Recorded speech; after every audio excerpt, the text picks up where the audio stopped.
विधानसभा चुनाव को लेकर 5 फरवरी का दिन बेहद खास है। सियासी सरगर्मियों के बीच अब जनता की बारी है। बीजेपी, कांग्रेस और आम आदमी पार्टी ने चुनाव प्रचार के आखिरी दिन तक अपनी पूरी ताकत झोंक डाली।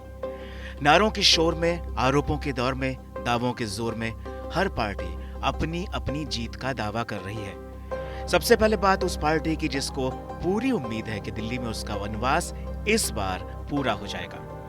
बीजेपी को इस बार दिल्ली में बड़ी जीत की उम्मीद है। पीएम मोदी के चुनाव प्रचार ने दिल्ली बीजेपी में जोश बढ़ा दिया है। सिर्फ पीएम मोदी ही नहीं बल्कि गृह मंत्री अमित शाह ने अपनी रैली में केजरीवाल सरकार पर जोरदार हमले किए। दिल्ली की चुनावी रैली में बीजेपी के फायरब्रांड नेता और स्टार प्रचारक यूपी के सीएम योगी आदित्यनाथ ने भी अरविंद केजरीवाल की सरकार पर जोरदार हमला बोला। उन्होंने पूर्व मुख्यमंत्री अरविंद केजरीवाल को यमुना में डुबकी लगाने तक का चैलेंज दे डाला। तो वहीं दूसरी तरफ इस बार दिल्ली के दंगल में कांग्रेस भी जमकर जोर आजमाइश कर रही है। कांग्रेस ने इस बार इंडी ब्लॉक की परवाह न करते हुए दिल्ली सरकार और पूर्व मुख्यमंत्री अरविंद केजरीवाल पर ताबड़तोड़ हमले किए।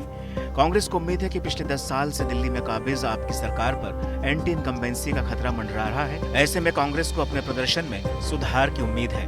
तो वहीं अरविंद केजरीवाल जनता के बीच अपने पुराने फार्मूले के साथ दम दिखा रहे हैं। दिल्ली में इस बार का मुकाबला लेकिन बेहद कांटे का माना जा रहा है। दिल्ली में विधानसभा की महज 70 ही सीटें हैं, इसलिए किसी भी पार्टी ने एक भी सीट को हल्के में नहीं लिया और हर सीट पर अपनी पूरी ताकत झोंकी है।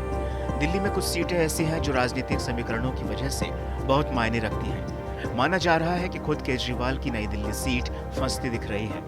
दरअसल नई दिल्ली सीट विधानसभा की सबसे चर्चित और हाई प्रोफाइल सीट है। दिल्ली के पूर्व सीएम और आम आदमी पार्टी के संयोजक अरविंद केजरीवाल इस सीट से लगातार जीतते आए हैं। अरविंद केजरीवाल यहां से 3 बार विधायक रह चुके हैं और इस बार भी इस सीट से उम्मीदवार हैं। अरविंद केजरीवाल ने जब राजनीति में डेब्यू किया था तब उन्होंने अपने पहले विधानसभा चुनाव में इसी सीट से दिल्ली की तत्कालीन मुख्यमंत्री शीला दीक्षित को हराया था। लेकिन इस बार उनका सामना दिल्ली के पूर्व मुख्यमंत्री साहिब सिंह वर्मा के बेटे प्रवेश वर्मा और पूर्व मुख्यमंत्री शीला दीक्षित के बेटे संदीप दीक्षित से है। प्रवेश वर्मा बीजेपी उम्मीदवार हैं और संदीप दीक्षित कांग्रेस उम्मीदवार हैं। ऐसे में माना जा रहा है कि इस बार ये सीट केजरीवाल के लिए मुश्किल हो सकती है। वहीं दिल्ली सरकार के पूर्व डिप्टी सीएम मनीष सिसोदिया इस बार जंगपुरा सीट से चुनाव मैदान में हैं। उन्होंने पटपड़गंज की सीट छोड़ दी।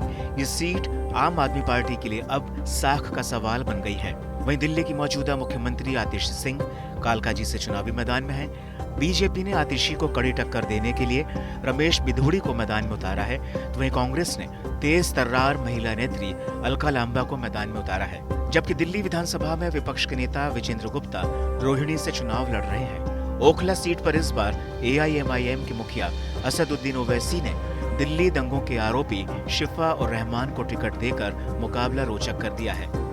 हालांकि यहां मुकाबला बीजेपी और आम आदमी पार्टी के बीच रहा है। आम आदमी पार्टी ने अमानतुल्लाह खान को ही इस सीट से टिकट दिया है। पटपड़गंज सीट से आपने अवध ओझा को टिकट दिया है, जो कि छात्रों की प्रतियोगी परीक्षा की तैयारी करवाते हैं, मोटिवेशनल स्पीकर हैं। मुस्तफाबाद सीट से ओवैसी ने दिल्ली दंगों के आरोपी ताहिर हुसैन को टिकट दिया है, जबकि बीजेपी ने मोहन सिंह बिष्ट को टिकट दिया है। इसी तरह बाबरपुर सीट से आपने गोपाल राय, कांग्रेस ने मोहम्मद इशराक अहमद और बीजेपी ने अनिल वशिष्ठ को मैदान में उतारा है। इशराक पहले आम आदमी पार्टी की तरफ से सीलमपुर के विधायक रह चुके हैं। करावल नगर सीट से बीजेपी ने इस बार कपिल मिश्रा को टिकट दिया है। इसी तरह कांग्रेस के टिकट पर हारून यूसुफ भी बल्ली मारान सीट से किस्मत आजमा रहे हैं। 8 फरवरी को दिल्ली चुनाव के नतीजे सामने आएंगे। अब देखना यह है कि इस बार दिल्ली में किसको सिंहासन मिलता है।